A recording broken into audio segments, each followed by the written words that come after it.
बड़ी खबर आ रही है, सीधे उसका रुख करेंगे। G20 बैठक में दिल्ली घोषणा पत्र पर सर्वसम्मति से सहमति बन गई है। G20 के दूसरे सत्र की शुरुआत करते ही प्रधानमंत्री नरेंद्र मोदी ने दिल्ली डिक्लेरेशन का प्रस्ताव रखा है, जिसे सर्वसम्मति से सहमति दे दी गई है। दिल्ली घोषणा पत्र पर सर्वसम्मति से सहमति बन चुकी है। पीएम मोदी ने यह घोषणा की है।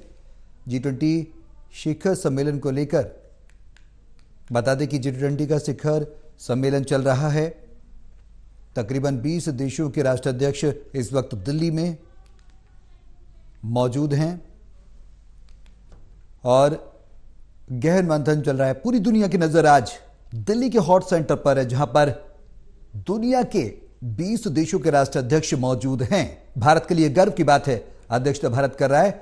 इस बीच सर्वसम्मति से सहमति बनी है और यह सहमति आपको बता दें दिल्ली डिक्लेरेशन के प्रस्ताव है उस पर बनी है। हमारे एसोसिएट एडिटर प्रदीप कुमार हमारे साथ लाइव जुड़ गए हैं, सीधे उनका रुख करेंगे। लगातार वो कवर कर रहे हैं, क्या कुछ जानकारी उनके पास, सीधे उनके पास चलते हैं। प्रदीप जी, क्या जानकारी है आपके पास जो सर्वसम्मति से सहमति बनी है दिल्ली डिक्लेरेशन को लेकर, उसके बारे में थोड़ा सा बताएं। देखिए, बिल्कुल सौरभ, और G20 का जो शिखर सम्मेलन है उसका पहला दिन और दूसरे सत्र की शुरुआत के साथ ही प्रधानमंत्री नरेंद्र मोदी ने एक बड़ी जानकारी दी है। जो टीम G20 की भारत की ओर से लगातार काम कर रही है उसका धन्यवाद देते हुए प्रधानमंत्री ने ये कहा है कि जो G20 का दिल्ली का डिक्लेरेशन है उस पर सहमति बन गई है। तो ये काफी महत्वपूर्ण बयान है, क्योंकि दिल्ली डिक्लेरेशन यानी जो घोषणा पत्र जारी किया जाना है उस पर सहमति बन गई है, ये प्रधानमंत्री ने ऐलान किया।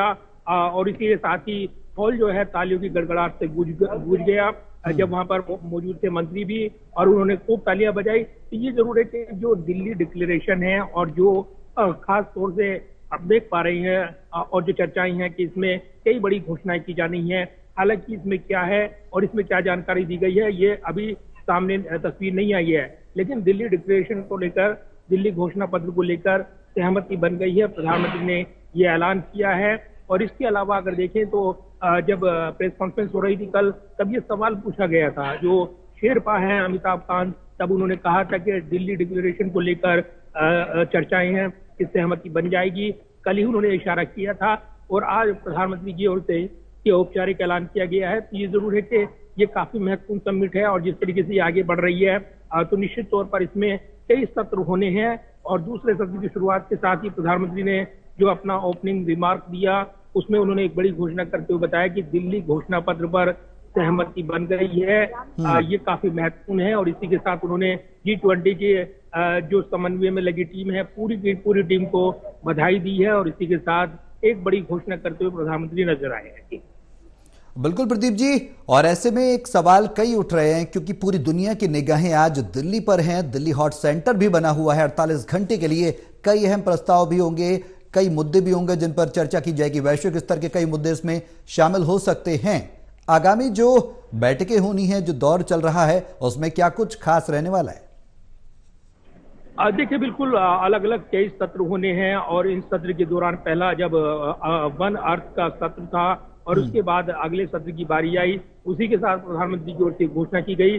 जब पहले अपने आरंभिक भाषण में प्रधानमंत्री ने जिन मुद्दों का जिक्र किया, जिसमें वसुधैव कुटुंबकम जो कि थीम है इस G20 के सम्मेलन का, उसका विशेष जिक्र करते हुए सबको साथ लेकर चलने की भावना और साथ ही जो देश की योगदान और उसमें उसका विजन है G20 का आगे, उसका विजन पेश करते हुए प्रधानमंत्री ने अपनी बातें रखी। ये भी काफी महत्वपूर्ण रहा देखना, क्योंकि परोक्ष रूप से उसमें जो स्थायी शांति और विश्व के मंगल कामना की बात की गई। तो ये इशारा था कहीं ना कहीं यूक्रेन वार को लेकर, रूस यूक्रेन वार को लेकर, और उसका शांतिपूर्ण समाधान निकाला जाए, कूटनीतिक बातचीत हो, इसका हर मंच पर प्रधानमंत्री जिक्र करते रही हैं। तो ये जरूर है कि ऐसे में वैश्विक मंच और जब भारत की भागीदारी मेजबान के तौर पर, तो निश्चित तौर पर ये काफी महत्वपूर्ण हो जाता है। लिहाजा एक बड़ी घोषणा यहाँ पर हुई है कि जो दिल्ली डिक्लेरेशन है, दिल्ली घोषणा पत्र जारी होना है, जिस पर सहमति बन गई है और प्रधानमंत्री की ओर से दूसरे सत्र की शुरुआत के साथ ही ये बड़ा ऐलान किया गया है। इसके अलावा अर्थव्यवस्था के लिहाज से, भारत के बदले नजरिए के लिहाज से G20 समिट ये काफी महत्वपूर्ण समिट है और इसका जिक्र बार बार किया जा रहा है। बिल्कुल प्रदीप जी, जिक्र किया जा रहा है और दुनिया देख भी रही है भारत को आगे बढ़ते हुए, भारत को सबका साथ सबके विकास के मंत्र पर काम करते हुए। इसकी बानगी भी प्रदीप जी देखने को मिली जब दक्षिण अफ्रीकी देश को सदस्यता का प्रस्ताव भारत की तरफ से रखा गया। साथ ही बड़े बड़े देशों के राष्ट्राध्यक्ष खुद कह रहे हैं सबके साथ मिलकर चल रहे हैं, भारत के साथ हमको अब मिलकर कदम बढ़ाना है।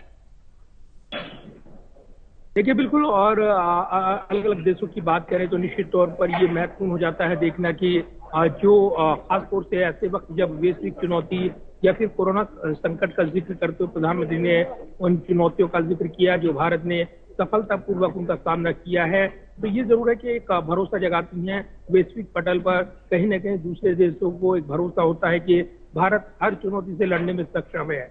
और ये जो चुनौती का दौर रहा है पिछले दिनों, चाहे वो अलग अलग फेज वाइज देखें, कोरोना संकट वैश्विक महामारी के तौर पर बनकर उभरा, लेकिन भारत ने उस चुनौती से निपटने में महत्वपूर्ण भूमिका निभाई। और प्रधानमंत्री ने अपने भाषण में कहा तो ये जरूर है कि वैश्विक पटल पर जब जिक्र होगा तो G20 के इस सफल आयोजन को लेकर जिक्र होगा। कहा जाएगा कि ये बड़ा कामयाब आयोजन रहा है और इसी को लेकर जैसे जैसे सत्र आगे बढ़ रही हैं वैसे वैसे जो अलग अलग, क्योंकि अफ्रीकी संघ भी अब जुड़ गया है G20 में, इसकी भी घोषणा की गई है। तो अफ्रीकी संघ से जुड़े हुए प्रतिनिधि यहाँ पर मौजूद थे, उन्होंने इस पर बड़ी खुशी जाहिर की है। तो एक बड़ी कामयाब बैठक रहेगी कूटनीति नजरिए से, भारत के नजरिए से, अर्थव्यवस्था के लिहाज से ये दावे किए जा रही हैं। तो कितना बदलेगा इसके बाद भारत का जो खासतौर से अर्थव्यवस्था की बात करें, वैश्विक पटल पर जो कूटनीतिक पहल और जो उसका दबदबा है वो कितना बढ़ेगा, ये तमाम ऐसे सवाल हैं जिनके जवाब मिलेंगे। लेकिन कहीं ना कहीं जो हमारे रणनीतिकार हैं, जो हमारे कूटनीतिक जानकार हैं, वो मानते हैं कि G20 से भारत की बड़ी इमेज बदलने वाली है और वैश्विक पटल पर एक बड़ी धाक भारत स्थापित करने वाला है। इसके अपने गहरे राजनीतिक मायने भी हैं, कूटनीतिक मायने भी हैं।